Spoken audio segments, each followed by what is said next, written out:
Okay, we are now live and the stream's working. So call to order, councillors. Please take your seats, but you're all in your seats. So welcome everyone to the September 2020 Kempsey Shire Council meeting. We're pleased to have the chambers open and to the public again today, be it with pre-registration, having to sit downstairs for a little while in the sun, and we have limited numbers due to COVID-19 guidelines in place. So thank you for being here today. Current restrictions will provide councillors to join us by Zoom still, and we have Councillor Horville and Councillor Morris joining us by Zoom. And in the chambers, we have Councillor McGinn, Councillor Baxter, Councillor Shields, Councillor Williams, Councillor Saw and Councillor Patterson, along with the General Manager, Craig Milburn, Director Fish, Director Mitchell, and our Manager for Governance, Daniel, and our Carly, our minute taker. Good morning. So if we could just please check that our phones and devices are on silent. And just note that our council meetings are open to the public and live stream to allow people to observe council in the decision-making process. By regulation, I need to advise everyone present that your attendance is taken as consent to the possibility that your image and or voice may be recorded and broadcast to the public via live stream. And any other visual and or sound recordings of the meeting require prior permission, and the decision to allow must be a unanimous decision of council. Due to managing COVID-19 restrictions, we ask all members of the public to please leave the building after their item that you are listening to has been dealt with, or if there's less than 19 people, you can stay for the whole of the meeting. There'll be no public morning tea this morning, and council will break for morning tea at around about 10:30 to allow the councillors for a short break. So welcome, Councillor, General Manager, our executive team, our staff, and to anyone else who's joined us by live stream for the 2020 September ordinary meeting of council. Just a reminder that voting will be by a call of dissent vote. Non-dissent vote is an affirmative. Abstaining vote is recorded as a vote against. And if there's no dissent vote, the motion will pass unanimously. And just a reminder to councillors, particularly the ones in chambers, to please activate your mic so that the people that are joining us by Zoom can hear us, and please wait until you're acknowledged to speak. So we'll begin the meeting with our opening prayer. Dear Lord, help us in our deliberation today so that our decisions will be for the greater good for the whole of the Kempsey Shire. Amen. An acknowledgement of country is that council acknowledges that this meeting is being held on the traditional lands of the Dunghutti people. There's no apologies, we're all here today. And item number 4 is the confirmation of minutes that have been circulated to councillors. Do I have a mover? Thank you, Second Councillor that. Patterson. Seconded by Councillor Saul. Madam Mayor. Councillor Horville. Madam Mayor, may I ask a question, please? Yes. Madam Mayor, could I ask a question of the mover? Does he approve of the major improved changes to the minutes? You don't know what they are. No, I don't approve to the changes of the minutes. No, the actual, my question is about the actual minutes. I presume you've read them, Councillor. Do you approve the improved recording of what happened at the last council meeting? Through Madam Mayor, what council is approving at the moment are the minutes that are actually attached to this. There's no issue about whether they've been changed. These are the minutes that have actually been attached. That's what's actually being moved, and the fact that it's been moved and seconded shows that the councillors actually accept those. Councillor Morris. Madam Mayor, I'd like to move an amendment which I've forwarded through to Manager Thorogood. In relation to item 9.2, I move that it be varied that the original motion as moved by Councillor Patterson and seconded by Councillor Shields reads in accordance with what the staff recommendation was, that an amendment was moved by Councillor Horville and seconded by myself, that point 2 be changed, retains the name Services Club Park and seek naming history from the Macleay Valley Historical Society for appropriate future signage, and then how it was, and it's recorded how it was voted for, because it's actually in the minutes, that an amendment was moved by myself and seconded by Councillor Horville. The second part of the paragraph, the second paragraph be changed, that retains the name Services Club Park, subject to further review of naming public places across the Shire as a longer term consideration. And that the amendment was accepted by the mover and adopted as the motion.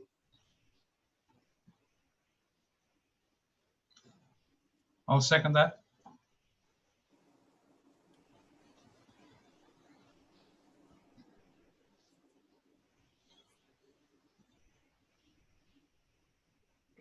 Mr. Thorogood will just put this on the screen and we'll talk it through so the councillors understand exactly what Councillor Morris. If you could just change, I've got a typo in the one that I sent through. I've got longer term consideration instead of longer term on the last one. It should be longer term consideration.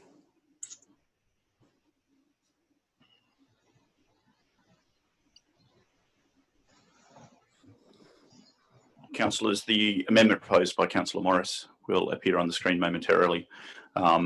So what the actual change that Councillor Morris is proposing is that in the minutes that will be attached, where this amendment was moved, where this amendment here was moved by Councillor Morris and was adopted by Councillor Patterson into the initial motion, in the minutes as recorded, the motion here was amended to state what Councillor Morris had stated, and there was no statement that this amendment had been moved by Councillor Morris and accepted by the mover and adopted as the motion. So I think, Councillor Morris, have I captured the key changes that you've made there? Yeah, you've captured the key changes, and it's how it's worded, whether it's a full amount like that or whether it's just to vary what was moved and add the amendment and note that it was the amendment was accepted. If I can speak to it and explain why, I'd appreciate that. Can I ask a question, please? I would really appreciate Councillor Morris's, and this may answer your question, Councillor. So yes, Councillor Morris. The reason why I move this is because I would never have seconded the original amendment by Councillor Horville if the motion that was on the table was the one that was recorded as being on the table. My amendment was considered after Councillor Horville's merely because Councillor Horville got his hand up before me. I agreed with that amendment on the basis that we were retaining the name of Services Club Park. I would not have agreed to that on the basis that the motion that was on the table was that retains the name Services Club Park and seek naming history from the Macleay Valley Historical Society for future appropriate signage, because it does not make sense to seek an amendment, to approve that amendment if we're going to be potentially changing it. So why go to the trouble of going to the Historical Society for naming consideration if the chances are that you are at some stage going to vary it in the longer term? So like I said, I would never have seconded that motion that is recorded as me having seconded with that motion on the books. So I happily moved it when the motion was retain the name Services Club Park, but not with the additional information of further review of naming public spaces across the Shire as a longer term consideration. I understand, Councillor McGinn. And I don't care whether it's changed and it just says an amendment was moved and it was adopted by the second. I don't care whether my name's on it or not. I've just put my name on it because that's how it actually records in the webcast. Thank you. Councillor McGinn. I wasn't at the meeting. I'm not really referring to this issue, rather the principle. When have we ever recorded when a mover accepts a motion? It's always gone to the movers as if the movers moved it. So why would we start recording when an amendment, when somebody puts up an amendment and it becomes accepted by the mover? I'm not sure that we've ever done that before, and I would consider that a precedent that we don't want to go down. So my comment is more about the principle, and so I urge caution. I can't just see, it wasn't Morris who actually moved the motion. So Patterson moved it and accepted was it Patterson and Shields? And Councillor Patterson's accepted the amendment as the motion. We've always just recorded it that that's the mover's motion. I really caution us against going down this track. It should be removed. It shouldn't even be included. I just think what was in the intention of Councillor Morris's Speaking in favour or against it, Madam Mayor? Madam Mayor? I've got Councillor speaking first. Just reading what I agreed to accept into the minutes was into the motion. The retains the name Services Club Park, subject to further review of naming public places. The Shire as a longer term consideration. I've got no issue with what is written. I don't see why we have to change it. So we have an amendment that's been moved by Councillor Morris, who's spoken to his amendment, and Councillor Horville. Madam Mayor, I believe that we just had 2 people speak against the amendment, but to answer Councillor McGinn's saying we're setting a precedent, if you had read page 3 of the minutes that are before us, it will be noted that there was an acceptance that a motion was moved by Councillor Horville, me, and it was accepted into the mover motion, Councillor Patterson, and that's in the minutes. So the precedent has already been set. It recognises that the ideas or suggestions for amendments are such a positive one that the mover accepts it. That should be in our minutes because that's what we're doing, recording what happens at our meeting. For Councillor McGinn, I'm speaking in favour of this because it actually records what happens. The precedent has already been set. We should continue the precedent.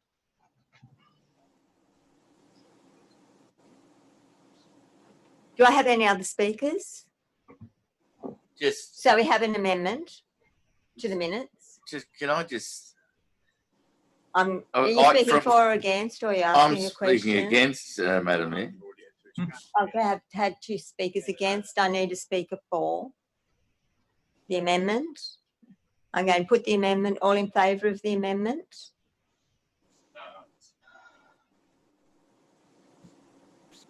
Oh, sorry.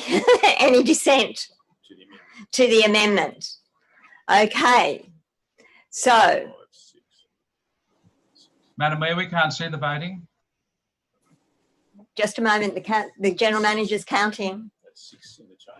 There's 6 in the chamber. So the amendment's lost. So we go back to the original motion. I'd like to move. Madam Mayor, I have a question if I may.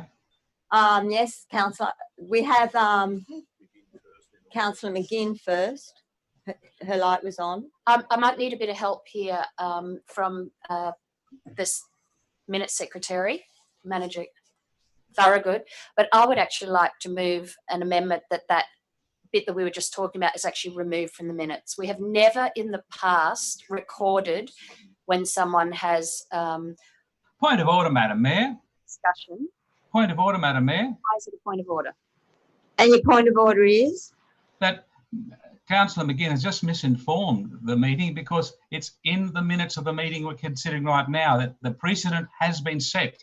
So I'm moving an Councillor amendment. McGinn has every right to speak without an argument, Councillor. So she's moving an amendment in actual fact. I'm moving an amendment that bit actually be removed so that precedent is not set. I think it's an incredibly dangerous precedent to start putting in everybody's comments into the minutes. And I believe that perhaps Manager Thorogood has not recorded it appropriately this time and that precedent not be set. So I suggest that those I'm quite happy to accept that into the minutes. lines be removed from the minutes. So Just a moment. I'm just going to take some advice from the General Manager. But my question is, does this argument that we're having here or debate change in any way the resolution and decision of Council?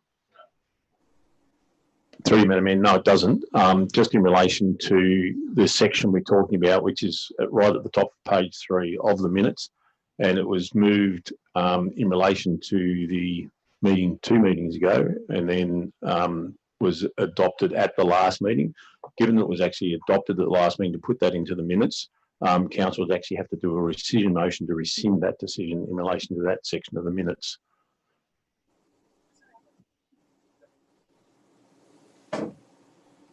The section that Councillor Horville was referring to on page 3 was his amendment to the previous minutes.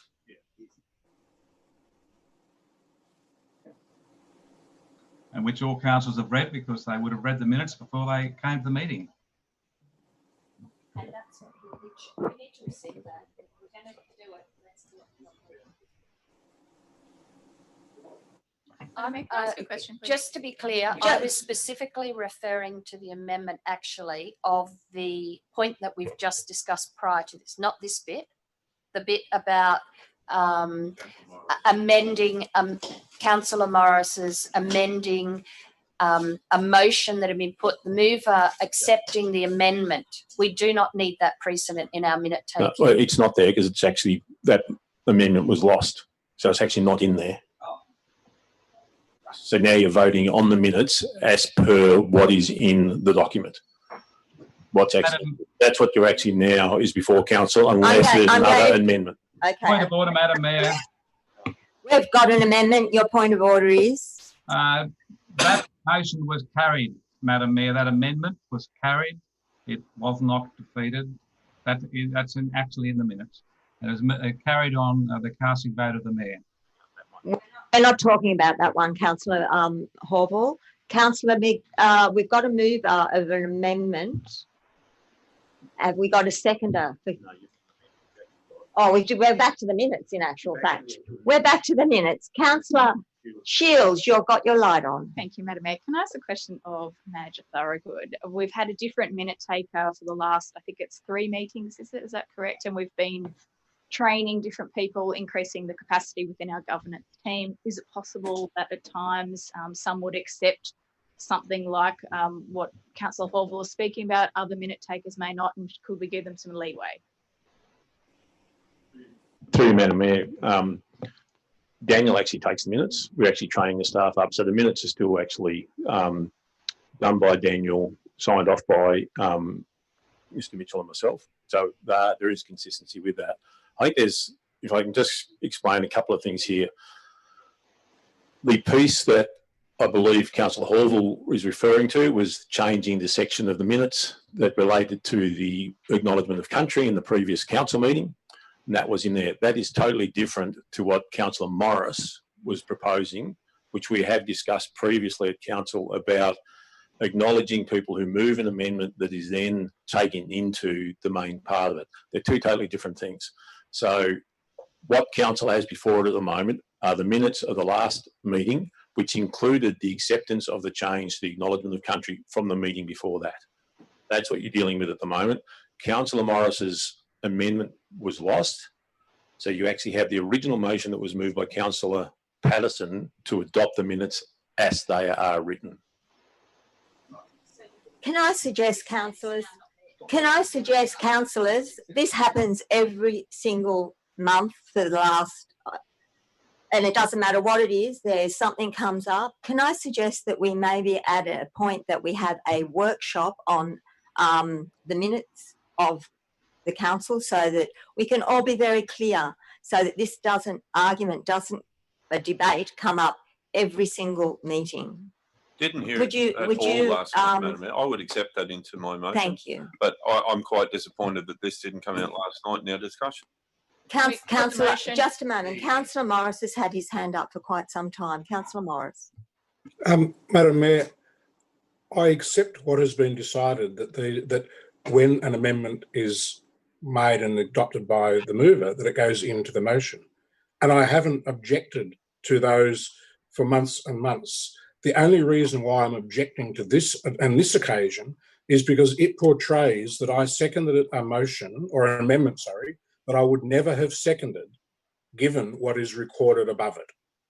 So it is merely the fact that it has skewed how I would have it records that I moved or seconded an amendment, which I would never have seconded if that had been the motion on the books at the time. And that is the only reason why I brought this forward as an amendment. Thank you, councillor. I understand what you're saying. It skews completely what I would do. Yes. Madam Mayor, Councillor Shields, then Councillor Horval. Procedural motion, I move that we put the motion. We've had a speaker for and a speaker against. I have a question, Madam Mayor. Do we have the second part in it that you suggested a workshop on the minutes, please, Madam Mayor? That's in it. It's not in there yet. Ask the question. Councillor Horval. Madam Mayor, could I ask a question of the General Manager, please? Yes, councillor. Councillor Patterson just asserted, Mr. General Manager, that we should have discussed the minutes of the briefing last night. Is that the place for discussion of minutes? If councillors chose to discuss the minutes at the briefing, that's open to the councillors to actually do that. As all the councillors are aware, we've encouraged the councillors to submit any amendments to the minutes earlier so we can actually be prepared and the councillors can actually be aware of what might be discussed. That just helps in terms of the whole process. But it's not a requirement, Mr. General Manager. No, it's not a requirement. There's many things that aren't a requirement. They just assist in the actual process and help all councillors be across things. Thank you. Thank you, Councillor Morris. Can I just make a comment? Procedural motion. Can I just make a comment? I had actually... I've been held up. I've been brought up and Councillor Shields is correct. She's put that the motion be put. Madam Mayor, can I ask another question? Comment if I can. I put the motion. We haven't had 2 for 2. Oh, sorry, we haven't had 2 for and 2 against. Sorry, Councillor Shields. That happens every time. I will go back and take Councillor Morris. I have a question, Madam Mayor.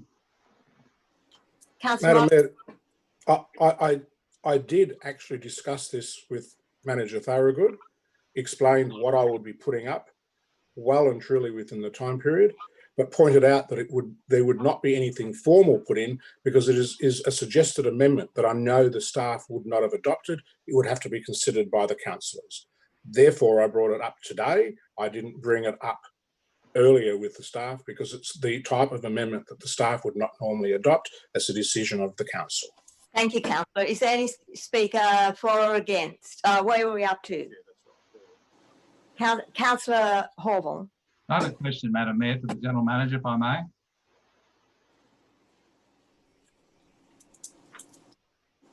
Your question? Okay, thank you. I didn't hear you. Yes, thank you.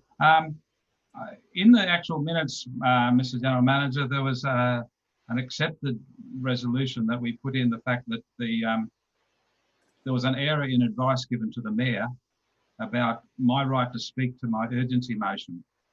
Do you have a comment about that, please? No. No comment. Thank you. I put the motion. All in favour of the motion? Any dissent on the minutes? 2. Thank you, councillors. We will move on. Disclosure of interest. Is there any disclosure of interest? Yeah, Madam Mayor, I have a disclosure of interest in relation to item 11.2, the General Manager's performance review. It's pecuniary significant interest. I'll be leaving the room. Thank you, councillor. I need to move a procedural motion. And the procedural motion is that the confidential item 11.2 be brought forward to 9:30 a.m. to allow our independent facilitator, Graham Fleming, to attend by Zoom. I need a seconder for... Thank you. Do I have any dissent on the procedural motion? There's no dissent. So that item will come forward. We're now on item 6. Madam Mayor. Oh, sorry, Councillor McGinn. I say Shields. Can I just declare an interest in 9.4 with the SALEYARDS as a non-significant, non-pecuniary? Thank you, Councillor. Madam Mayor, I'd like to declare an interest, sorry, just in the 9.4 in the SALEYARDS, because I also do sell cattle every now and then through the yards. Thank you. Okay. Councillor, same reason? No, Madam Mayor, I actually have property within 3 kilometres of the SALEYARDS. Thank you. I guess I better declare, although I don't often sell through the SALEYARDS, but for noting as well, please. Excellent. Okay. We are now on item 6, items to be passed by exception. Thank you, Councillor. It's been moved by Councillor Shields and seconded by Councillor McGinn. Do I have any questions or removals? Councillor Hawthorne. Madam Mayor, could I remove 9.5, 9.7, 9.62, sorry, 9.8, 9.9, 9.11 and 11.1. Thank you. We won't take any questions then unless there's any questions on 9.10. Is there any questions on 9.10?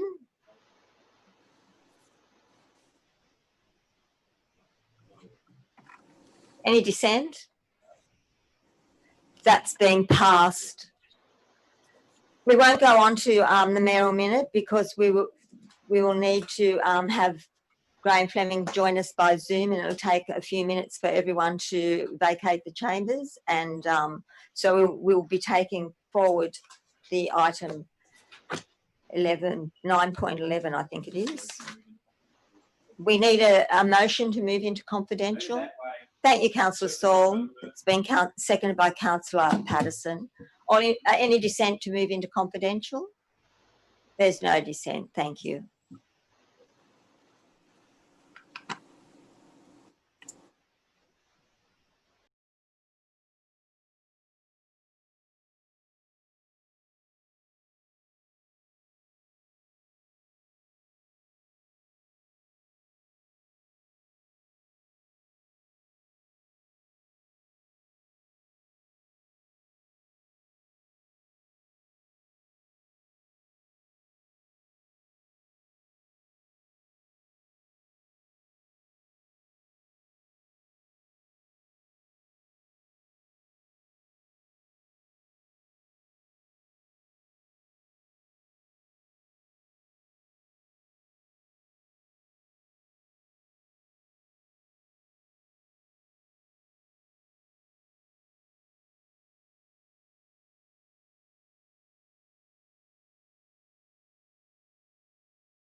we want to read, at some stage we need to read out what the resolution. No, we want to read it now so the general manager knows what that whole round discussion was. Okay. During the closed session, 3 resolutions were taken by council. One of them was to move item 11.1 forward so it could be dealt with without having to close the meeting again. In relation to item 11.1 legal matters, the resolution was that the information be noted. In relation to item 11.2, the 2019-20 Annual General Manager Performance Review, Council resolved 1, the information provided in this report be noted. 2, that the Mayor be given authority to negotiate with the General Manager for a new 5-year contract and that Graham Fleming be engaged to assist with negotiations. And 3, that a report come back to Council for consideration.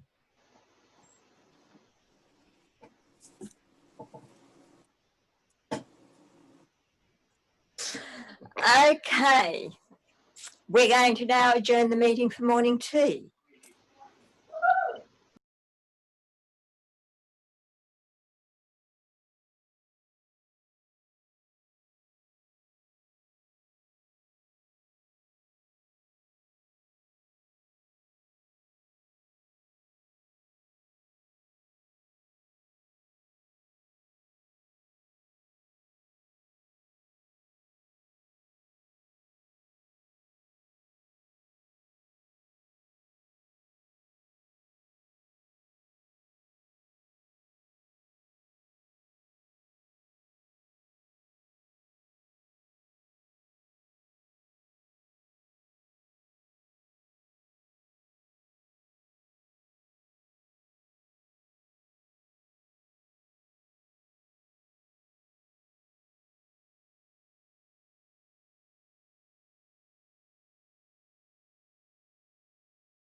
Okay, thank you, councillors. We're now reconvening the meeting. Mayoral minutes 7.1, the local government representation on the National Cabinet. And the recommendation is as before you that we agree to send letters to the Premier of New South Wales, the Leader of the Opposition, the member for Cowper and the member for Oxley about supporting the current campaign by the Australian Local Government Association to be readmitted, to be on the National Cabinet, and seeks a meeting with our local federal and state member to discuss this in more detail, and notes that the Local Government Association, Local Government New South Wales and other state and local government associations will continue to advocate the government representation from the National Cabinet and for local government's interests in relevant forums. You'll notice in the report that some of the things that were highlighted, that the National Cabinet, when it was formed, was charged with the focus on health. And at that stage, local government was correctly left out. We're not part of the health parameters. And when but the focus has now shifted in that, and it's got a much broader agenda. And there's no local government representation on that National Cabinet. There was rightly a role for local government, or ALGA, actually, in COAG since 1992. And there may be a precedence of National Cabinet taking over COAG, and we need to make sure that the President of ALGA is a member of what is the National Cabinet. And I think we all understand that local government is included in government, and that's what COAG is, and that's what they discuss at the National Cabinet that has been formed. And local government is what impacts on the daily lives of Australians at a very local level.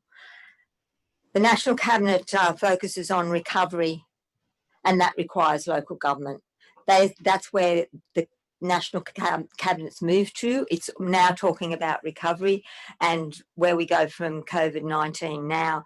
And it's talking about jobs growth and enabling parts of the economy to grow. And local government is willing and necessary partner in that. We all know that most local government areas have economic development departments, they have economic development strategies, and we need to be at that table as a government sector. And we're skilled in driving recovery. We've seen that with the bushfires. We've seen that with the way we can get economic growth through policy. We're also the strategic and land use planning. We target investment, and we prioritise local procurement. So we're very important to be at that table.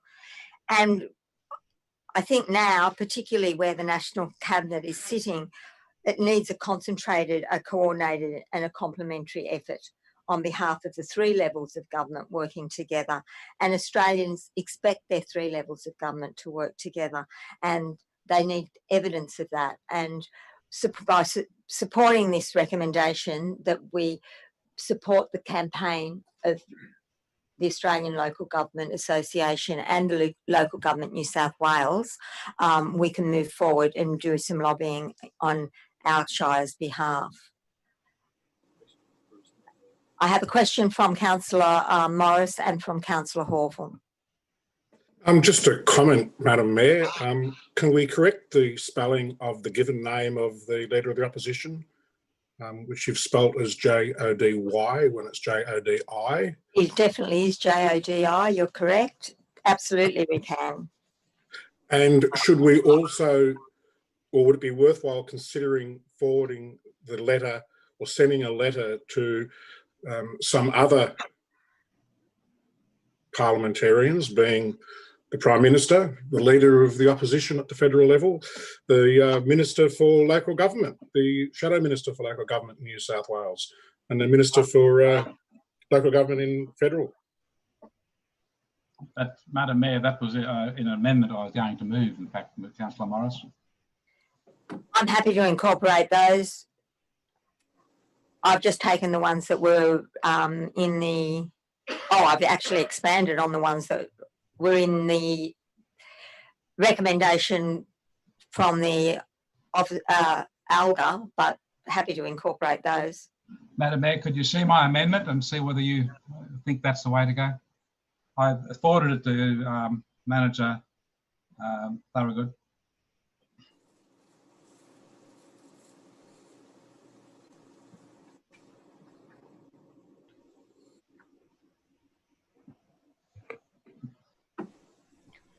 I've listed them with the correct titles.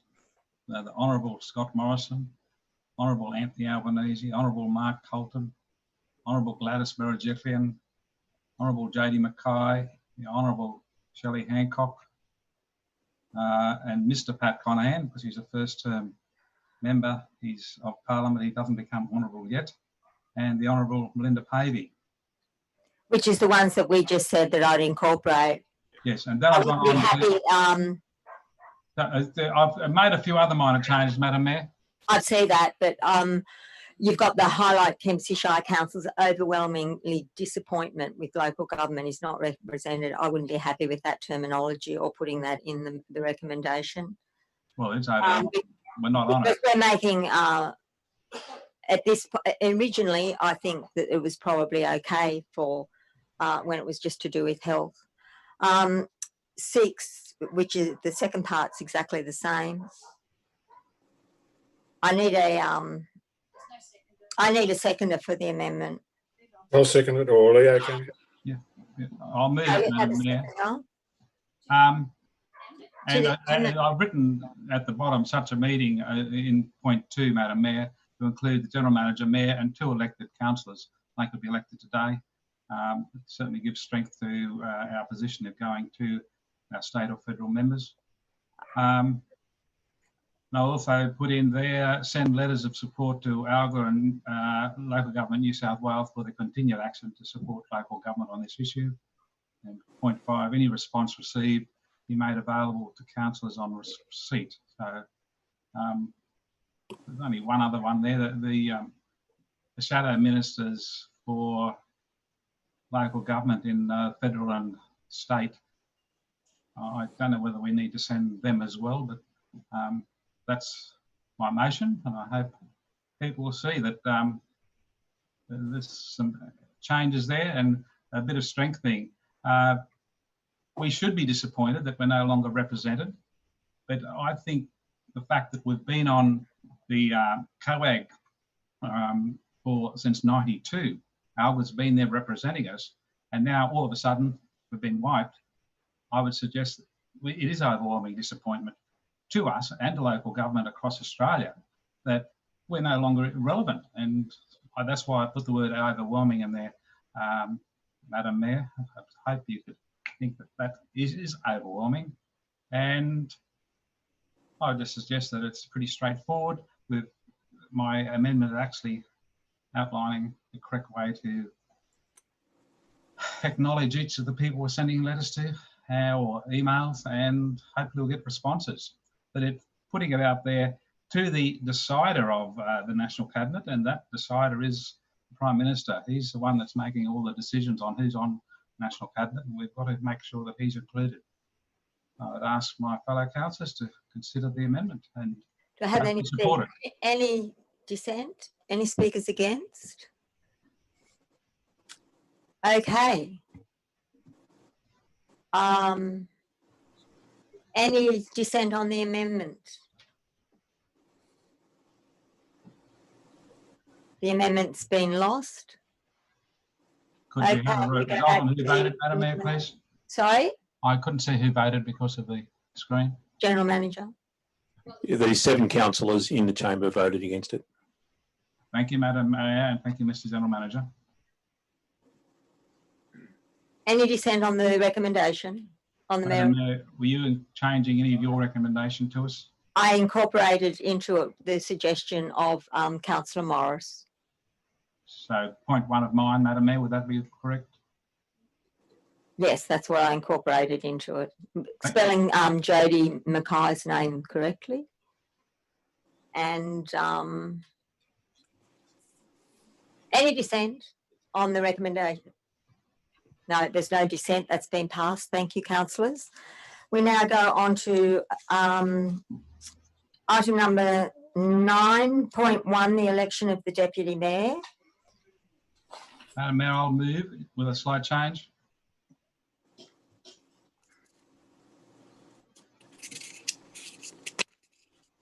Madam Mayor, I move that the council elects a Deputy Mayor for 12 months term and to conduct the election, if required, for the position of Deputy Mayor by preferential ballot.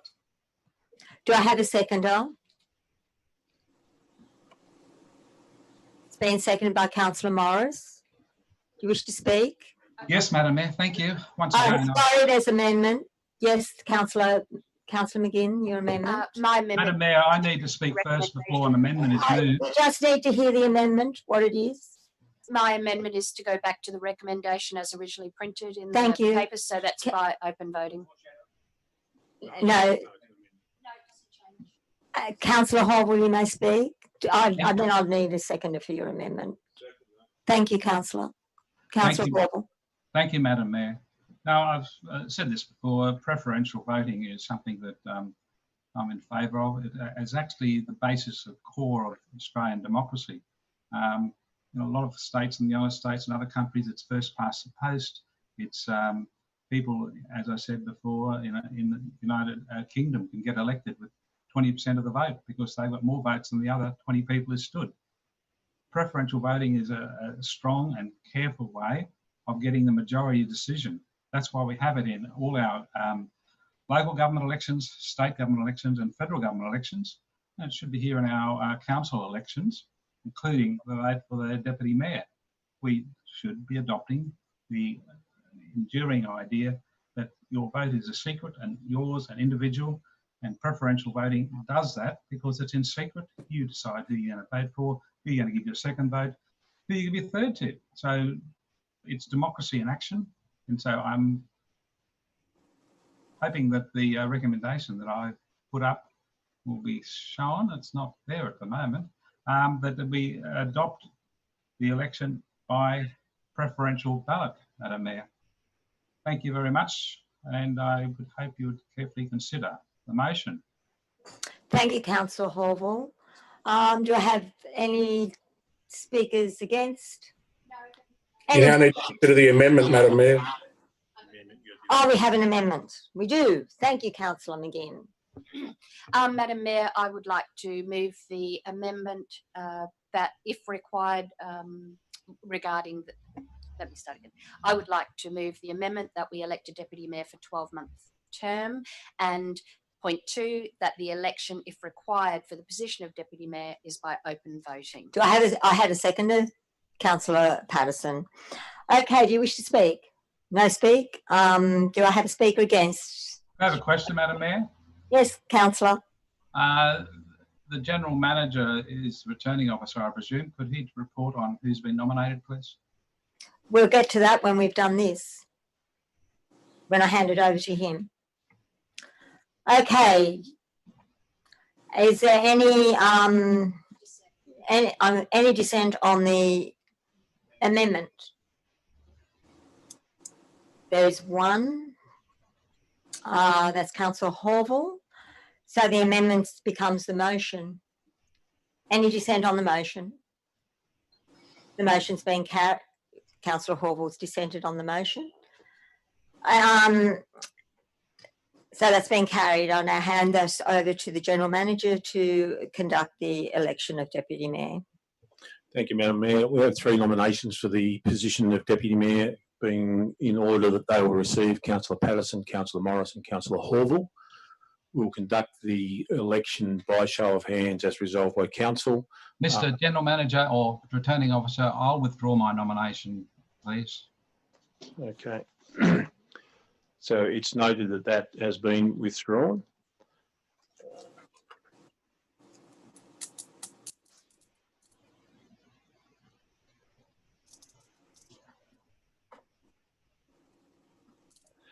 All right. So we have the 2 nominations, which is Councillor Patterson and Councillor Morris. we will conduct that the way we have previously, which is in the order they'll receive. Councillors, remember you have one vote each, not per candidate, but there's one vote on each of those across the election. So if we can have this by a clear show of hands, so please put your hands up so we can actually see them quite clearly. So those voting for Councillor Patterson to be the Deputy Mayor, 1, 2, 3, 4, 5, 6, 7. There's 7 votes for Councillor Patterson. Those voting for Councillor Morris, we have 2 votes for that. I declare Councillor Patterson is elected, and thank you. Congratulations. Thank you, Councillor. Councillor Patterson, would you like to say anything? Thank you, Madam Mayor. Oh, before you do, I need to say congratulations. Thank you. And we look forward to working with you as Deputy Mayor again for the next 12 months. Yes. Thank you, Madam Mayor. I see it as an honour to be Deputy Mayor amongst the community and this fantastic council with the fantastic leadership by our Mayor, Liz Campbell. I also think that council in the last 12 months has moved forward again in showing its resilience in what it's had to deal with the fires and then COVID, and also I would like to express my appreciation to the General Manager and all the directors and staff for being so helpful in helping me conduct my position and also helping all the other councillors. Thank you. Thank you, Councillor Patterson.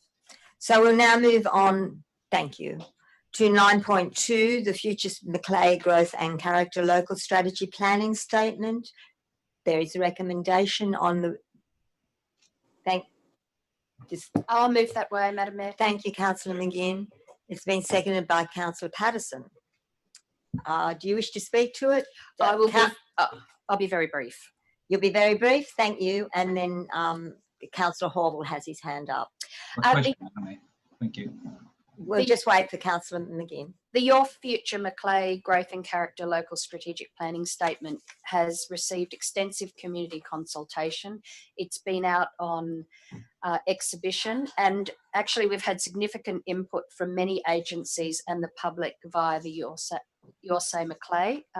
It's been well read. It's been well communicated throughout the community. I believe we've got a fantastic document here, and it does help us to idealise our goals of healthy, wealthy and connected and safe and suitable housing. So I commend the document. I was quite impressed actually that it has had so much input into the document, and impressed with the quality and the constructive comments and positive feedback by the community and agencies. So I commend the document.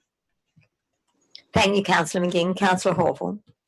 Thank you, Madam Mayor. I was wondering, what is the deadline date for the submission to the New South Wales Government of this statement? Through you, Madam Mayor, it's the end of the month. This month, okay. So, and I'm just wondering, through you, Madam Mayor, to Director Fish, is it possible to do some minor amendments to the planning statement at all? Through you, Madam Mayor, it's not wise to make adjustments to individual documents on the run. This has been on exhibition. Should there have been suggestions, the councillors have had ample time to actually provide those before now.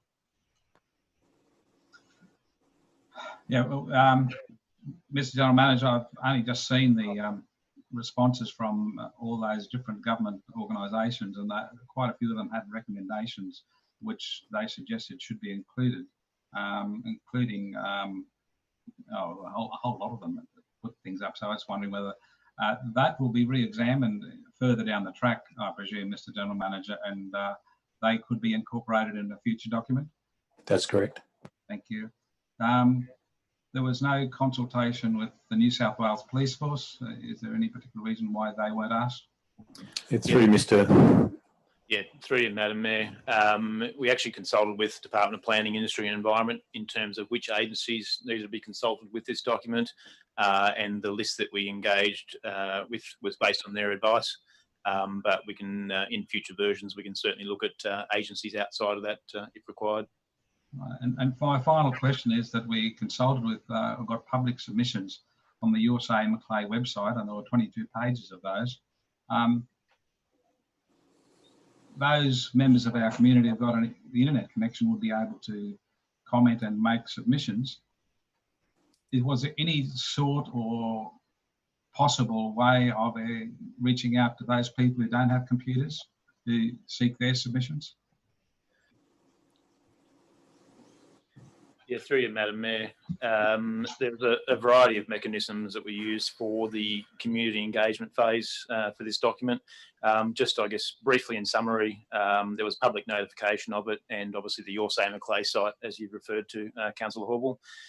There was a few things that we also attended. So our staff attended Queen Street Park in South Kempsey on the 25th of August, which provided an opportunity, and our staff also attended the Willawarren Hall on the 26th of August, which also provided an opportunity. There was drop-in Zoom information sessions, which are obviously online on 2 occasions, and we also had staff go out to the principal towns and villages with regard to the document, and also placed up various promotion material around those towns, advising of the exhibition of the LSPS document. Okay, thank you very much. Councillor Baxter, are you speaking? Oh, actually, I had Councillor Morris's hand up first, so I'll take his question or his speaking against, and then I'll take Councillor Baxter. Madam Mayor, I'm not speaking against and I'm not asking a question. I'm actually moving an amendment. I likewise support the document and believe it's strong and it is necessary. But there are several matters, as was alluded to by Councillor Horville, and is documented in the report that came from other government agencies, where there's a comment that it needs to be considered for amendment in future reviews. So I'd like to move an amendment, which is point 3. Council acknowledged the matters within the report to be considered for amendment when the LSPS is reviewed. And 4, that Council supports the conduct of a review of the LSPS in conjunction with the development of the new community strategic plan. Both of those, all of those matters are highlighted in the report itself, and it's also commented that will be reviewed as a part of the development of the community strategic plan. I believe it's important that we consider all those comments and bring them forward. I'm happy to accept those suggestions from Councillor Morris into the motion. You're happy with that, Councillor Morris? Yeah. That's sensible. So, Councillor Morris, can you just repeat the... Council acknowledge the matters within the report to be considered for amendment when the LSPS is reviewed. Council supports the conduct of a review of the LSPS in conjunction with the development of the new community strategic plan. Okay, is there any dissent? Oh, Councillor wanted to say something. I have a question too, Madam Mayor. So Councillor Baxter and then Councillor Horville. Yeah, I'm looking at the draft document on page 57, Director.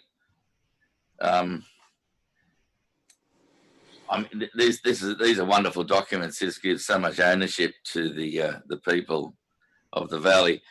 There on the Plummer Road strategic planning statement, where it says there to achieve these priorities, Council will, bottom right-hand corner, Council will ensure that natural and cultural values are prioritised over development potential, and review the planning controls for the Point Plummer Road locality to ensure that maintenance of its character and values. Am I to interpret, Director, that when it says review the planning controls, we're talking about strengthening any control, zoning controls down there to achieve the achieve the priorities? Yeah, through you, Madam Mayor, I guess what it's saying is it's reviewing the appropriateness of the planning controls in light of, I guess, what's stated within that document to ensure there's reasonable alignment and, I guess, ability to control development in accordance with the standards we've got in place. Wonderful. Wonderful. Thank you, Director. Madam Mayor, can I ask a follow-up question from that?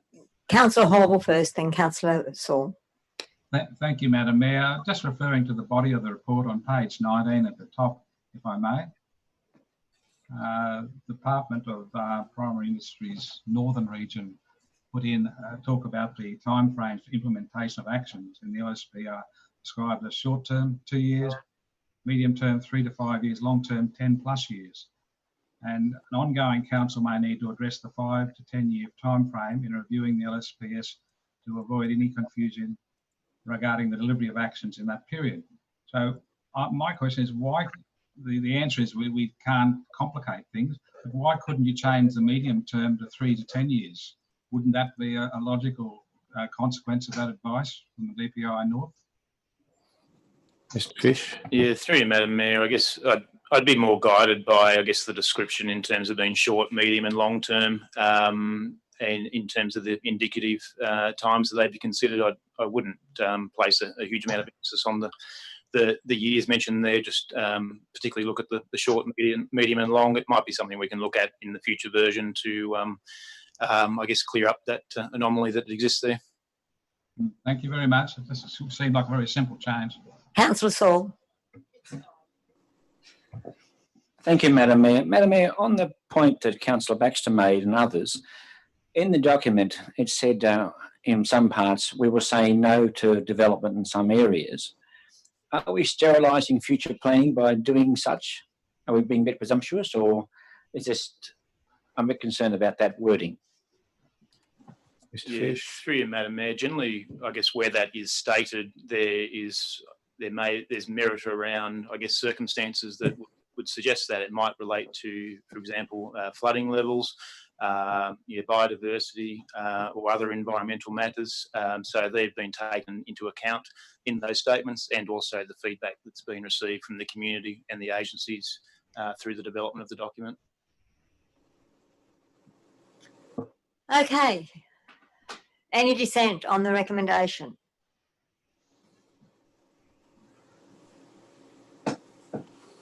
One dissent.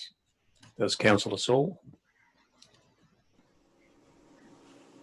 Madam Mayor, I'd like to move 9.3, your future MACLEAY. Thank you, Councillor. It's been moved by Councillor McGinn and seconded by Councillor Williams. Do you wish to speak to? I'll speak briefly about it. And then Councillor Morris has his hand up. So I'll take yours first, and then Councillor Morris.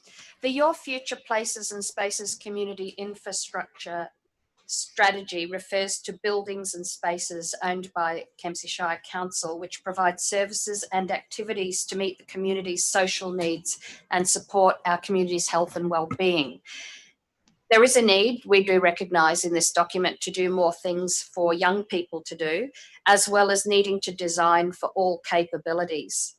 This document helps us to be informed of the community's desires for more arts and cultural facilities and to celebrate our strong Aboriginal culture. They're just some of the things I'd like to highlight that are in the document. But it's most important to provide infrastructure that promotes healthy lifestyles. We need to consider our growth areas, especially the future needs of Southwest Rocks. And it's also important to have identified projects that would be suitable for grant opportunities should they present themselves, so that we're poised to be ready for any of those opportunities into the future. It's a great strategy. It's well thought out. It's been well researched. It's a strategic document. It's a high-level strategy that provides a roadmap for our Shire to help our aspirational needs. And that's exactly what we need to do. So I commend the document. Thank you, Councillor. Councillor Morris. Madam Mayor, I raised last night what some of the minimum standards of service, and particularly in relation to flooding.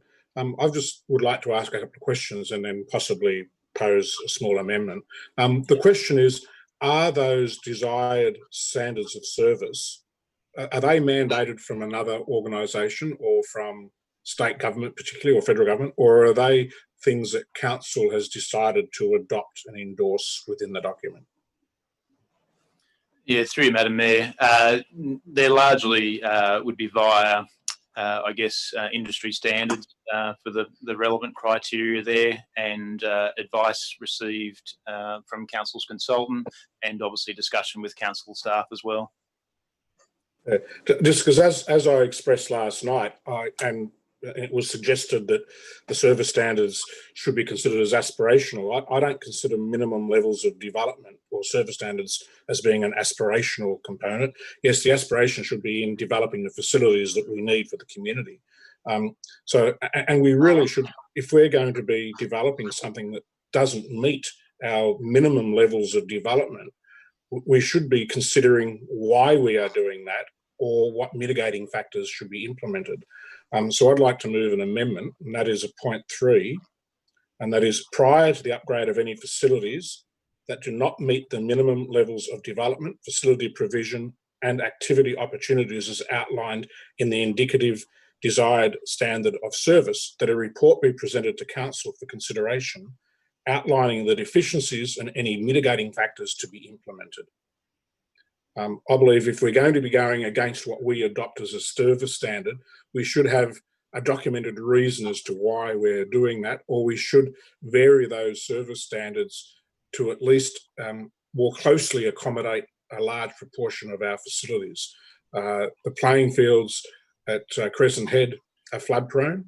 The majority of the playing fields in Kempsey are flood prone at an ARI of 20.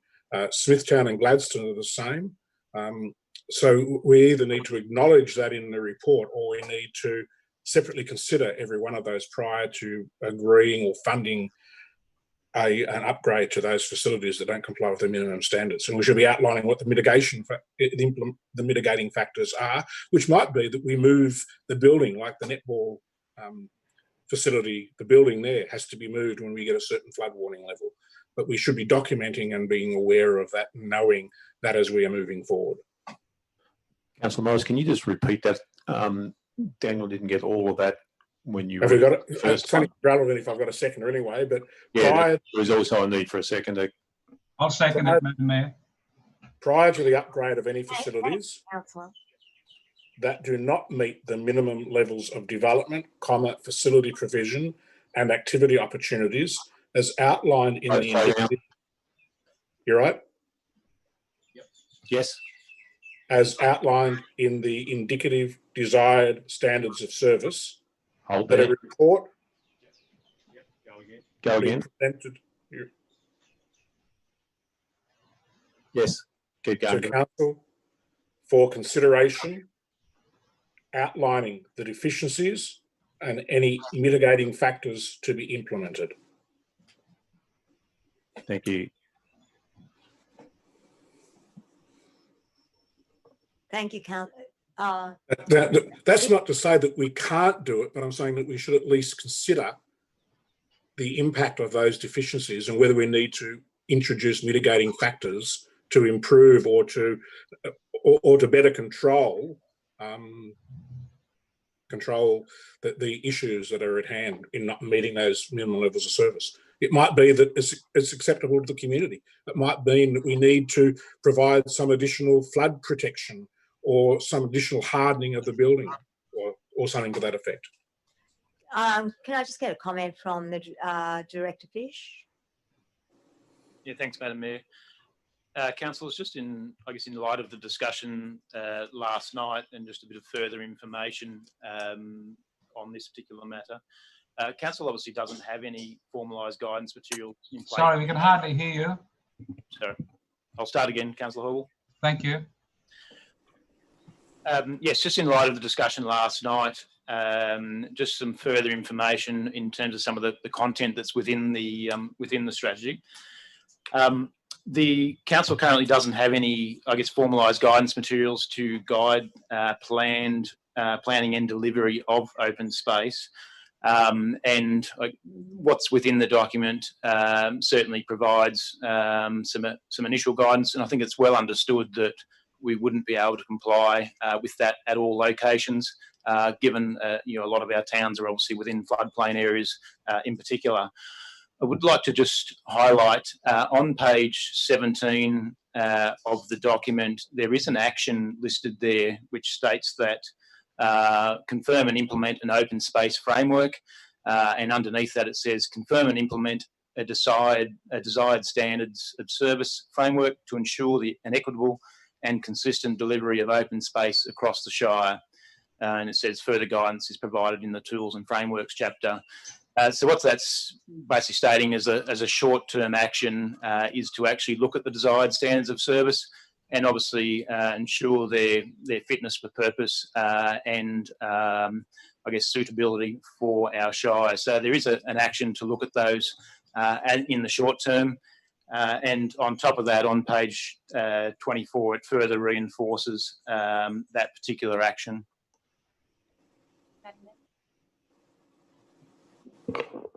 Councillor McGinn. I'd just like to speak. I'd like to speak against Well, the just amendment. where are we up to? We've had a speaker for, and you're speaking against. Thank you. I'm speaking against adding point 3. The reason is that whilst I understand what Councillor Morris is alluding to, the reality is we can't move our sporting fields to other areas. That land is floodland, and that's why it's become, or flood-prone land, and that's why it's been being utilised by our community for sporting requirements. My concern is actually that by asking for a report on every facility every time it might be outside of the aspirational guidelines, that will be tying up our staff in red tape and will actually be slowing down processes and improvements. I don't think it's necessary. I think there's a good understanding of where we flood and where we don't for those that are developing facilities on our sporting fields. So I think that adding point 3 is actually just going to tie us up in red tape. Do I have a speaker, speaking for the amendment, Councillor Hall? Yes, Madam Mayor, thank you. I'll have to disagree with Councillor McGinn. This motion is not about stopping any development on flood-prone land. It's actually or shutting down our sporting fields. The amendment's actually saying we should consider all the mitigating factors if you go below the level that's recommended, and actually look at how it's been catered for. If you go and look at this Bird Street Oval now, you'll see that council catered for the fact that the power boxes for the new lighting had to be put up a couple of flights of stairs. So that is mitigating because of the potential flooding. But if we go ahead and we get grants for upgrading Service Clubs Park or the soccer fields, we will have to consider what mitigation needs to happen. And that's what point 3 is doing. It's not saying we're not going to do anything on those ovals, as Councillor McGinn said. That's not in there. It's saying we should consider those areas that don't fulfil the minimum requirements, that we actually look at it carefully and seeing how we mitigate and do the right thing by our community. Madam Mayor? Any speakers against the amendment? Yes, Madam Mayor, I'm against the amendment, please. Yes, Councillor. Madam Mayor, I'm concerned about the amendment, especially point 3. I think Councillor McGinn outlined concisely what the problems are. Because, Madam Mayor, if we do have to jump through more hoops, it'll give a future council wiggle room to do nothing. They'll wash their hands of things, saying it's too hard, too sad, and the community misses out. So once again, I think this is overkill, and I won't support this amendment. Thank you. Thank you, Councillor. Councillor Shields has moved that we put the motion. I have a question, Madam Mayor. I'll take your question. Madam Mayor, in the document itself on... I'm sorry, I can't take... I'm sorry, I've just been advised by our governance. I must immediately put the vote to put it because it's being called. So do I need that seconded? So just reading the clause, Despite clauses 1020 and 1021, a councillor may move that a motion or an amendment be put if the mover of the motion or amendment has spoken in favour of it and no councillor expresses intention to speak against it, or if at least 2 councillors have spoken in favour of the motion or amendment and at least 2 councillors have spoken against it. 10.26, the chairperson must immediately put to the vote without debate a motion moved under clause 10.25. A seconder is not required for such a motion. Madam Mayor, I'm I was going to ask a question. I haven't asked you to speak. I am doing what I am supposed to do, which is I'm putting the motion. Yes, something very offensive to the Dungutty people is in the document, Madam Mayor, and I just wanted to raise the question. Point of order. Once more, and I am going to have to ask you to leave the meeting. So, so that was his. So he has a gallery in his. Okay. We're voting now. I have put the motion. Point of order, Madam Mayor. Thank you, councillor. The point of order is? It's an amendment, Mayor. I'm putting the amendment. Yes, correct. Point of order, Madam Mayor. Yes, councillor. Is it allowed under the rules for the mover of putting the motion to withdraw that?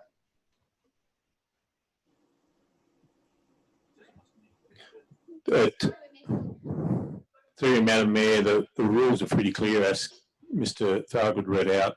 Once it's actually moved, it has to be immediately put, and there is certainly no indication that the mover is wanting to withdraw it. Thank you. Any dissent on the amendment? Oh, sorry, we need to vote on on putting the amendment. Any dissent on putting the amendment? There's one. Okay. I now have to put the amendment. Any dissent on the amendment? There's 7 votes against that, which are all in the chamber. Thank you. Thank you, So we now Madam go Mayor. back to the original motion. Any dissent on the original motion? There's no dissent on the original. There's one dissent on the I original. have to dissent because of what happened at the Dungutty.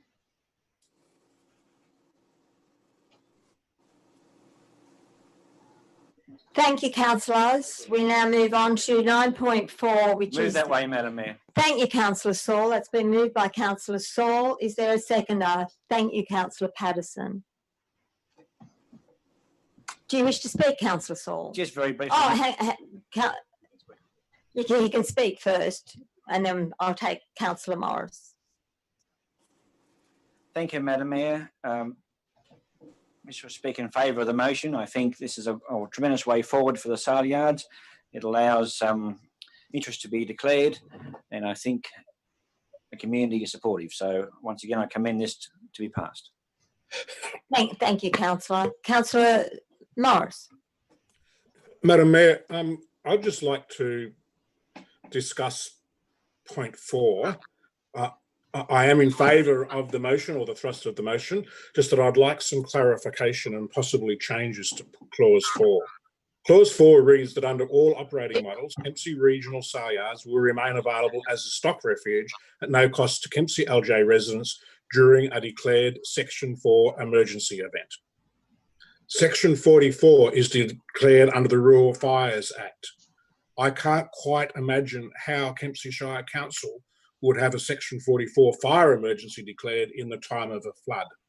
And it is in the time of a flood that the majority of our residents need to use the Kempsey Regional SALEYARDS as a stock refuge.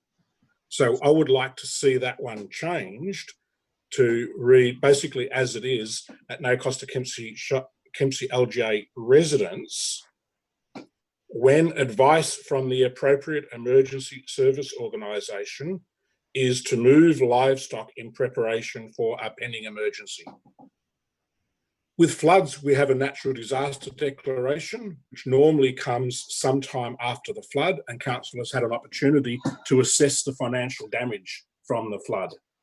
It is during a flood when the majority of our residents would need to use the SALEYARDS as a stock refuge.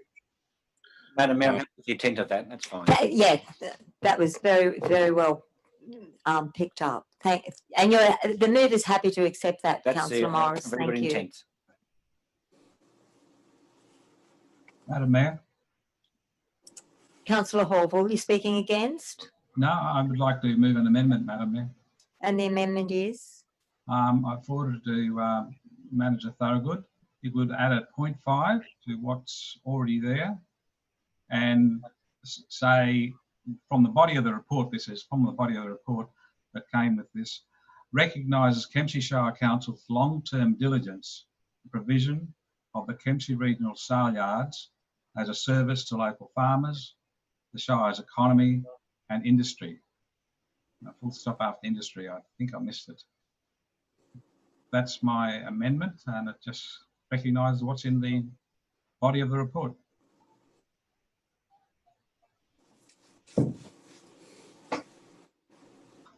Doesn't hurt.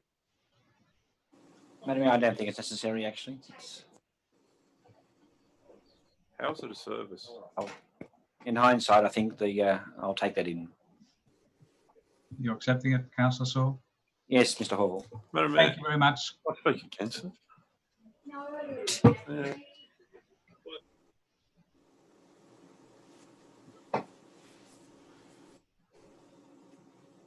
Madam Mayor, quickly make a comment about my amendment. No, Madam, no. How can we make our mind up on doing that when we haven't put it out to tender and worked out what we're going to do, but we're going to maintain it as a service? no, we're just recognising Kempsey Shire Council's diligence. So can I just read 0.5? That we recognise Kempsey Shire Council's long-term diligence in the provision of Kempsey Regional SALEYARDS as a service to local farmers, the Shire's economy and industry. So this is past. This is the long-term diligence that we've provided in the provision of this. That's in 62, I think it is. Since 1962. Yeah, this is recognition of the past efforts from council, so we should commend that. Past efforts of council.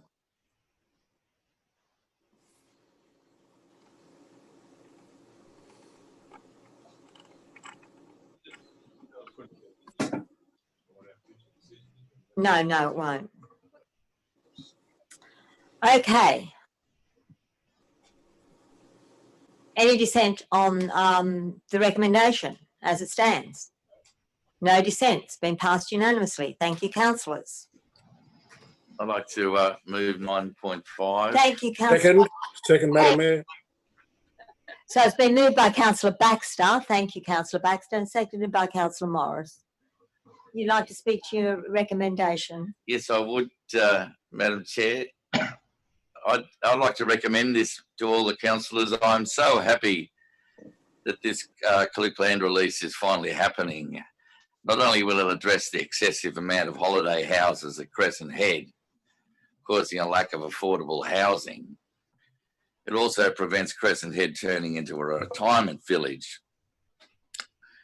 But it also represents a fulfilment of a promise given in 2006 when the second tranche of the Mabo native title compensation was given. You see it up there on the picture there, just below the village. The state government bought the second tranche for $6 million. The government proposed to sell that land for residential development.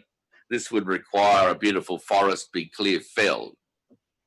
Certain environmentalists fought and won to preserve this forest and pointed out the fact that there was cleared land across the road that could be used for residential development, as you see pictured there at the bottom of the Calup. And the fact that thanks to the council's negotiations with the people, we're getting 70 houses across on the bottom of that ridge, which will hopefully allow more young families to come and move to Crescent Head. It will address the ageing of the village, and it will help with the school, and it will help with the local economy. So I think it's wonderful that this development has been allowed to go ahead. It's It's met all the environmental issues that were brought up. It's met all the scenic protection issues that were brought up. And it's, I think it'll be a wonderful addition to the village. And the fact that we've secured that beautiful forest, that's a lovely walk to Back Beach through that forest, by having the residential expansion on that cleared land there is a wonderful achievement. So I recommend this report to the councillors. I hope you support it. I hope it goes out and we can get more young families to move to Crescent Head and live sustainably there. Thank you. Thank you, Councillor Baxter. Do I have speakers against? Councillor Hall was speaking against, or have you a question? No, Madam Mayor, I have a question. Those submissions that we received, the combined public submissions, were they all dated from February 2019? I'm not sure where some of them came or what date they were. Yeah, through you, Madam Mayor. So the public submissions that have been received would be those that were received while it was on exhibition during that period in early 2019. Right, thank you. So the concern I have, and I guess I'm speaking against it, Madam Mayor, is that from those submissions, and I'm sure I can get direction on this from Director Fish, but from those submissions there seems to be a very strong position by many of the people who wrote those submissions against the size of the blocks. The developer has changed it from 500 square metres to 600 and something, but 22% of those submissions were in favour of a minimum of 2,000 square metre blocks. 45% said that 4,000 square metres is the minimum size, and 31% of those submissions said 31% not to change anything and not proceed with this development. So we've got a large opposition in the community, and I guess I've got to say, if this is carried today, it's certainly going to be a problem for council to cater for these very oppositional views coming from a lot of people at Crescent Head. So we will be taking submissions or comments for 28 days. So I'm hopefully we'll get lots of responses and considerations of the plan. That's my little speech against it, Madam Mayor. I'd also like to ask about the koalas. There was a koala report earlier that said there was no evidence of koalas, but lots of those submissions I read said there were. Was the koala report an independent report? And would we have to commission another koala report for that area? Yeah, through you, Madam Mayor. Thank you, Director. Yeah, through you, Madam Mayor. The koala report would have been commissioned by the proponent, but I would note that the proposal has changed substantially from that when it was on exhibition, where it had considerable impacts on the southern side of the site. The boundaries, I guess, in terms of the proposed R1 area have reduced considerably, and to enable preservation of a lot of that, I guess, the environmentally zoned area that exists at the moment is E3.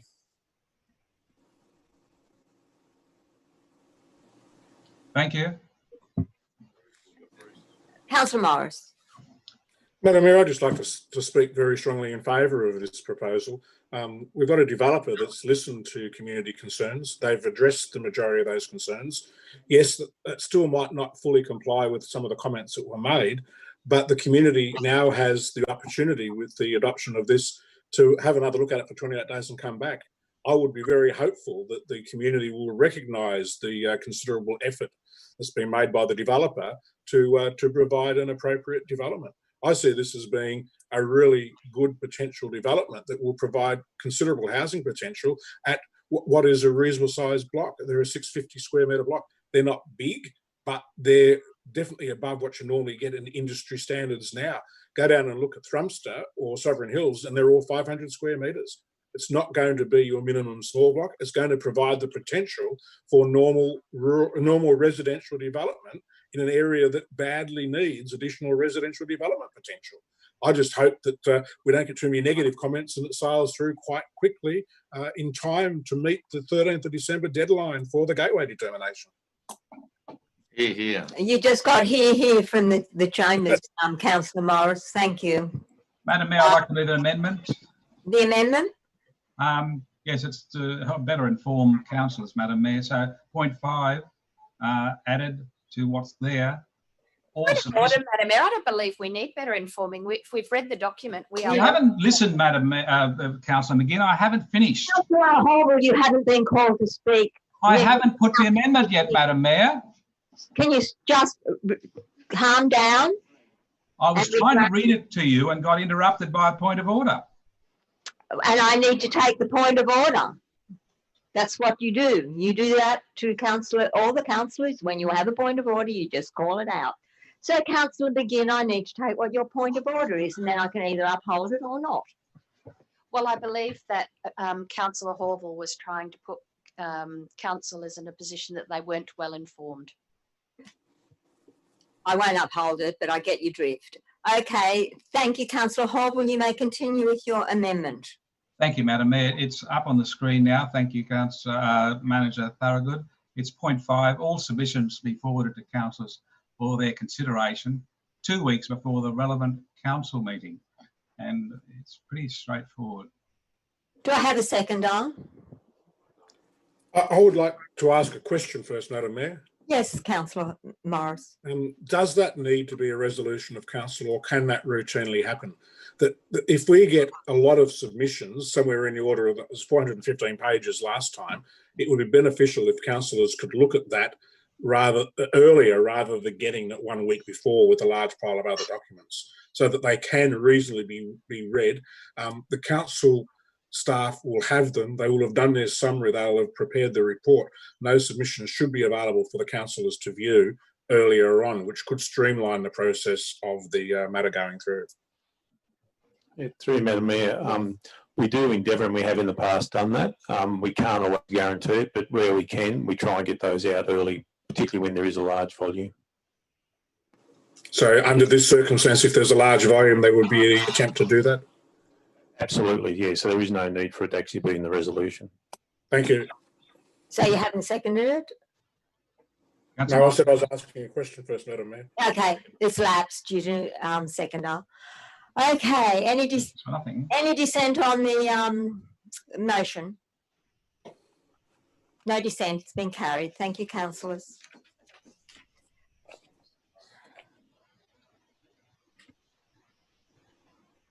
(9.6). Thank you, Councillor Shields. And it's been seconded by Councillor Saul. Oh, and I'm sorry, I've got Councillor Saul mixed up with Councillor Williams. Point of order. Point of order. I'll take your point of order, Councillor. Okay.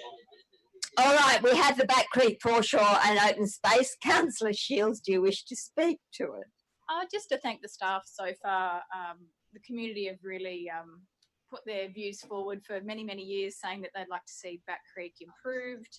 It's just one big mesh of asphalt at the moment.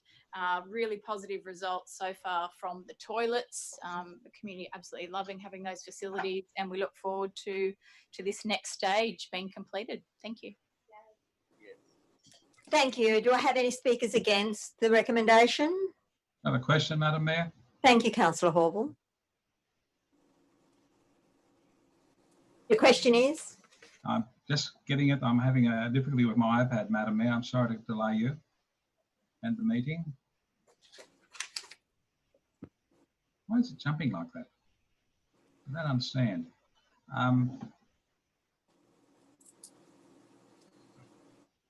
Oh yes, the first question, first sentence of the background. Could that be explained, please? Thank you, Director. Yeah, through you, Madam Mayor, that's just alluding to the Royal Haskening plans were adopted by Council back in 2017, and that sentence is just stating that I guess a summary of that information was presented to the June 2020 ordinary meeting of Council. Okay, thank you very much. Any dissent? No dissent. It's been passed unanimously. Thank you, councillors. 9.7 COVID pandemic. I'll move that way with a slight amendment, if I may. Thank you, councillor. I'd just like to move McGinn, that yes. in point 2 at the end of that sentence, it says at this time, because we actually don't know what the future of COVID-19 could be. So at this time, we're saying not to implement any further COVID-19 hardship relief measures, which leaves it open to us that should there be another wave, we're ready to move and poised for action. So that's the only reason for my additional words at this time. And Councillor Saul, seconded. Do you wish to speak? I'm not sure that there's any need to speak to this motion. Thank you. Any question? Councillor Horval. I have an amendment, Madam Mayor. Yes, Councillor Horval. I've just forwarded it through to Manager Thorogood. Having read the body of the report, it talks about the local preference purchasing procedure ending in June. I'm just moving that we continue the local preference purchasing procedure with a notional offset to 10% or a maximum of $50,000 until September the 30th, 2021. It's a 3 months extension, and that brings it to the end of this council's work time. So that's my amendment. I'm happy to take that on as well. Thank you, Councillor McGinn. Okay. Any speakers against? Will we see it up first, Madam Mayor, please?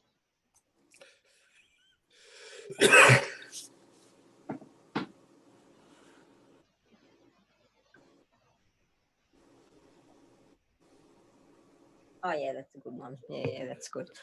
Okay, that's fine. Any dissent? No dissent. It's been passed unanimously. Thank you, councillors. Item 9.8. Thank you, councillor. Been moved by Councillor Patterson, seconded by Councillor Shields. Do you wish to speak? No, Madam Mayor, other than just make a comment of how good the General Manager and directors and staff have worked to reduce the carryovers and revotes. Very well done. Thank you.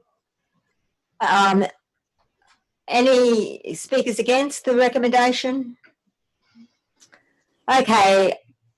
Any dissent on the recommendation? No dissent? There's no dissent. It's been carried. Thank you, Council. 9.9 I'd like to has move been 9.9. No, I just want to. No, 9.9, was that taken out? Oh, yes. 9.9, the financial statement audit, being moved by Councillor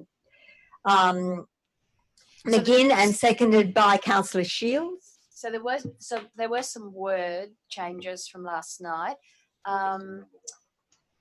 Number 1, note the draft financial statements for the year ended 30th of June 2020 were reported to the Council's Audit and Risk Committee on the 11th of September, who will then refer them to audit. I just want those words like that because actually in the Audit and Risk Committee. Sorry? That is what is on the screen. Yes. Okay, so I'm just checking that is what's on the screen. Have they not, Madam Mayor? Question?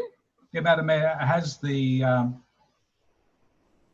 report already been forwarded to the referred for audit already? Not yet.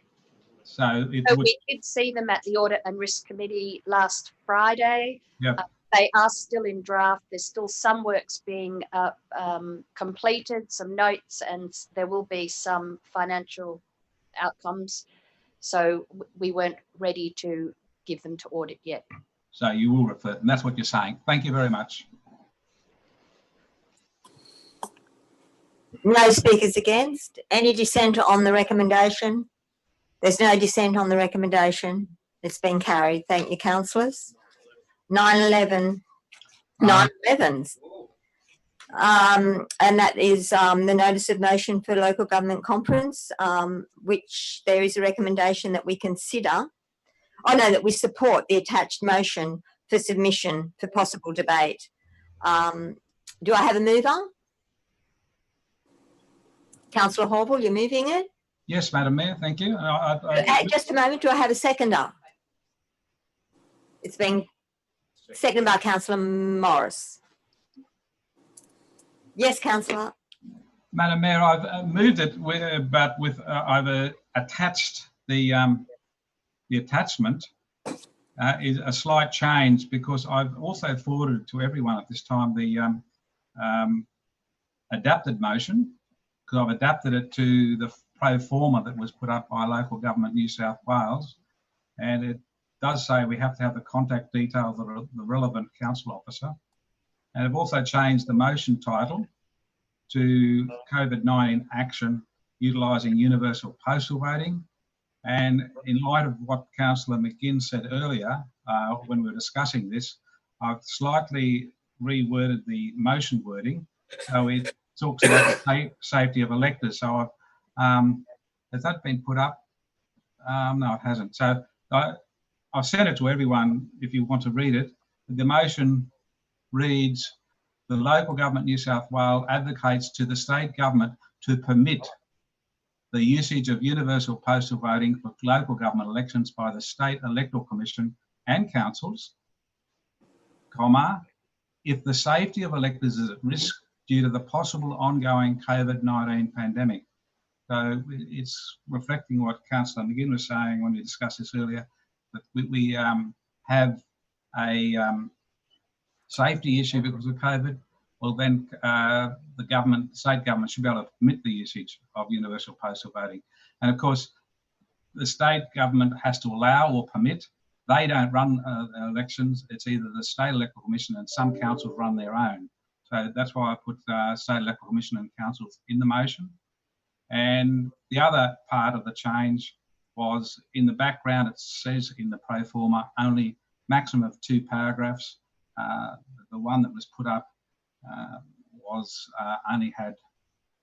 it had 3, so it would not have been allowed according to that. So I've just moved what the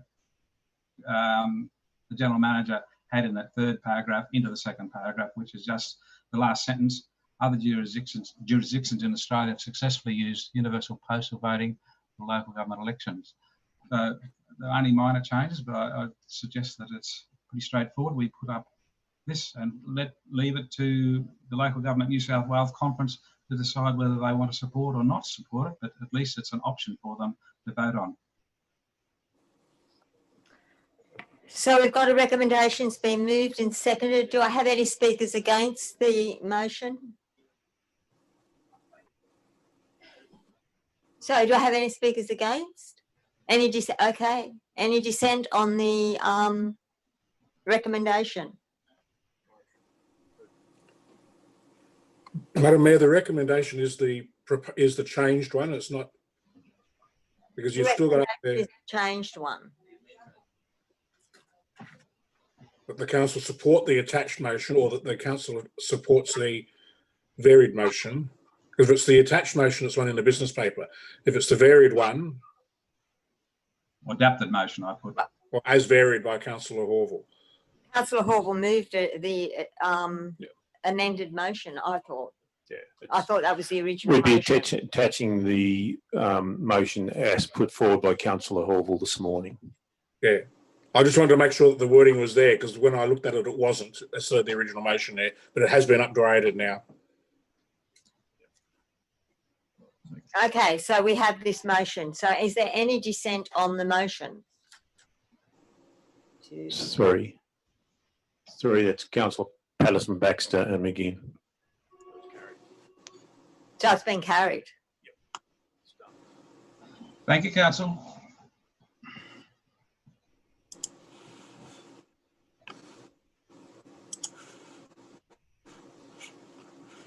Questions on notice?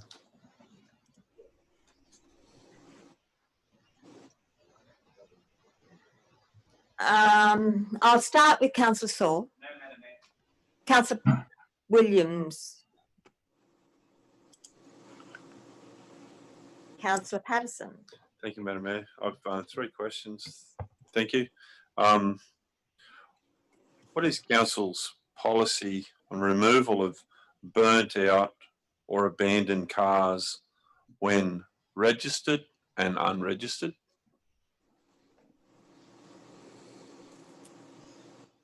Certainly not a good look. Maparaba Road has been blocked by a landslide. When will that be reopened? And Fredericton Park upgrade has not included lighting of the boat ramp, which is dangerous while using at. That's a statement, Councillor. That's not a question. Can lighting be put there? Sorry. Thank you, Councillor. Can't read my own writing. Yeah, that's all right. Councillor Shields. Thank you, Councillor Baxter. Councillor McGinn. Yes, I have a question regarding feral cats living at the back of Woolworths in Kempsey. A ratepayer's brought that to my attention, and I guess it's not an isolated case, but my question is, who is responsible for managing these pests? Is it a council responsibility, and if so, can any action be taken, or is it a matter for the LLS, and can they be notified, please? Thank you, Councillor. Councillor Morris. Nothing at this stage, Madam Mayor. Thank you. Councillor Horval. Thank you, Madam Mayor. These are my questions. After the generalised previous answer to a similar question, what is the specific answer to the method of how Kempsey Shire Council staff selected the name Country University Centre? Out of order, Madam Mayor. This is totally out of order. Councillor Horval cannot get it through his head. It is not a Kempsey Shire Council. Point of order, Madam Mayor. Actually, I'm going to uphold that point of order because actually council resolved back in the 21st of April that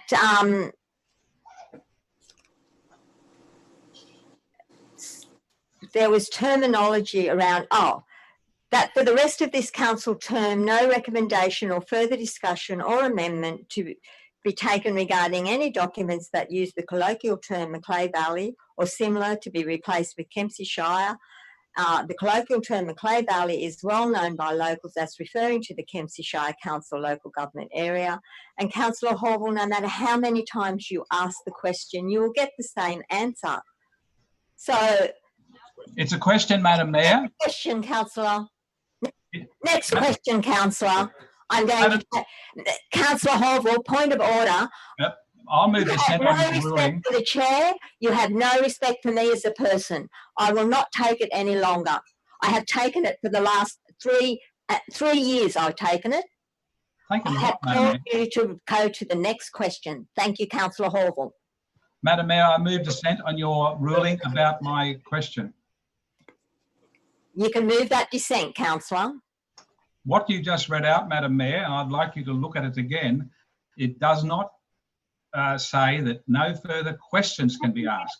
The word question is not in there, and therefore I'm asking a question about how something happened at the behest of staff.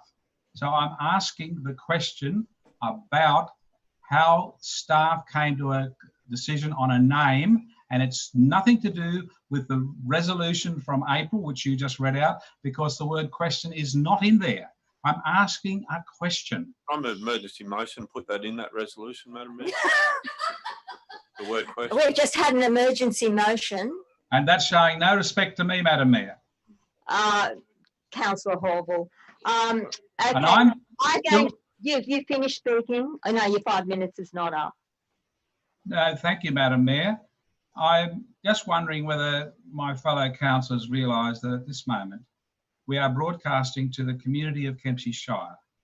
And it's quite obvious, Madam Mayor, the word question is not in that resolution. Point of order, Councillor Horval. You need to speak to your resolution, which was a point of dissent. It's a point of dissent, and you don't tell me what to say, Madam Mayor. That's with respect. I can tell you, point of order, that you need to stick to what you're talking about and not go off on a tangent. So you can continue to speak. Thank you. Madam Mayor, thank you. I would suggest you understand the motion of dissent is not interrupted, and you have to reply to what I say. Councillor Horval giving us lessons on the code of conduct. Thank you.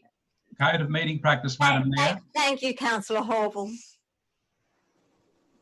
So you now speak back and tell me why the word question is in the motion that the motion should have. In actual fact, Councillor Horval, and I have been through this and I have researched it, I actually don't have to speak. So I am going to put the motion of dissent. Do councillors uphold the motion of dissent? The wrong way round. Okay. So the motion of dissent has been lost. So you now please go on to your next question. Thank you, Councillor Horval. Thank you, Madam Mayor. I will now read the next question. And I believe I have shown more respect to you than anyone else. Question 2. That is your belief, Councillor. And I don't want any more comments. I just want the question. Thank you. We're certainly on video. What will be the council cost on behalf of the community in undertaking the detailed video imaging and condition assessment of the Kempsey Shire's 1,250 kilometres of road network and 73 kilometres of footpaths and shared access ways? Next one. What is the usual industry standard frequency of undertaking detailed video imaging and condition assessment of council's road network, footpaths and shared access ways? Next one. How many Aboriginal land claims are current upon Kempsey Shire managed Crown lands areas? What areas are claimed? Which organisations are claiming? When was or were each claimed? And what is the expectation on the approximate date or dates of determination? Next question. What was the cost to council for the sponsorship of the world premiere of Slim and I movie at Riverside Movies, including staff time? With reference to the 2019-2020 bushfire recovery, have any development applications or plans to Kempsey Shire Council involve establishing individual or community bushfire refuges as outlined in the Construction of Community Bushfire Refuges Handbook published by the Australian Building Codes Board? And has this bushfire protective measure been promoted by the recovery team? That's the last of my questions, Madam Mayor. Thank you, Councillor. We have already dealt with confidential, so that ends the meeting. Thank you, councillors.